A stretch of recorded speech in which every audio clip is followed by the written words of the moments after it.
Je vais essayer d'être rapide. Merci, Monsieur le Ministre. Vous avez été extrêmement clair. Néanmoins, j'ai encore du mal à comprendre comment, en France, on peut laisser perdurer des pratiques illégales, puisque vous avez dit, devant cet état de fait, les solutions étaient de deux ordres, d'ordre législatif en premier et d'ordre administratif en second. Donc, si j'ai bien compris, on a adopté une loi, la première loi, la loi Thévenoud. Pourquoi, en fait, on ne pouvait pas, pourquoi on était... Parce qu'en adoptant cette loi, en fait, on reconnaît un état de fait. On laisse les VTC. Voilà, donc on est surpris, moi, en tant que citoyenne lambda, je suis surprise qu'une pratique perdure au point qu'il faille une loi pour l'empêcher.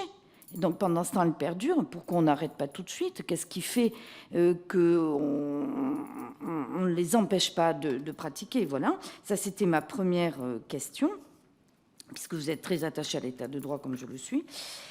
Deuxième chose, est-ce que dans la loi Thévenoud qui était là pour apaiser, vous avez dit on la prend pour apaiser, est-ce que dans la loi Thévenoud, il était prévu une quelconque indemnisation pour les chauffeurs de taxi, puisque certains ont vu la valeur de leur licence chuter de moitié, et certains se sont suicidés?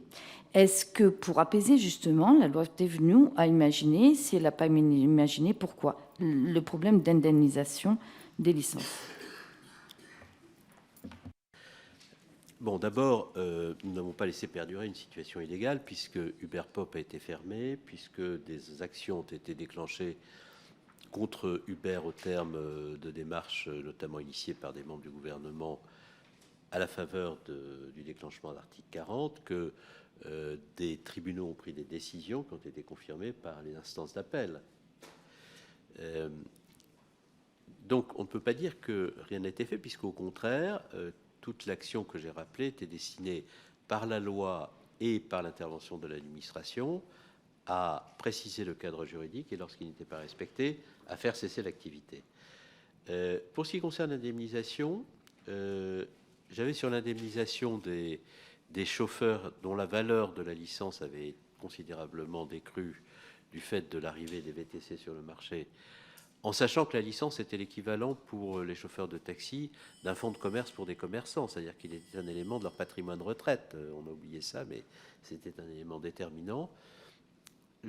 Sur le plan des principes, je trouvais que le fait que l'État, avec de l'argent public, vienne compenser des pertes de ressources résultant du non-respect des dispositions législatives et réglementaires par des acteurs privés était quand même un sujet qui méritait débat.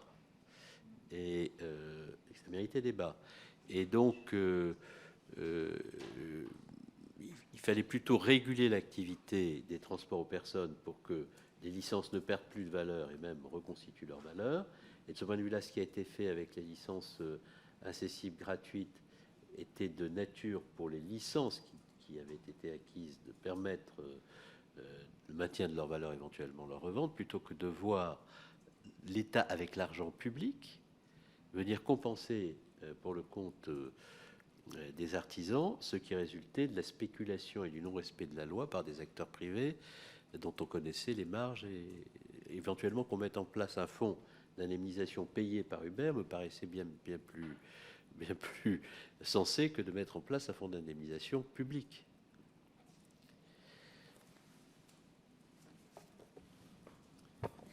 Monsieur le Premier ministre, je vous remercie de votre témoignage, votre présence et de l'exhaustivité de vos réponses.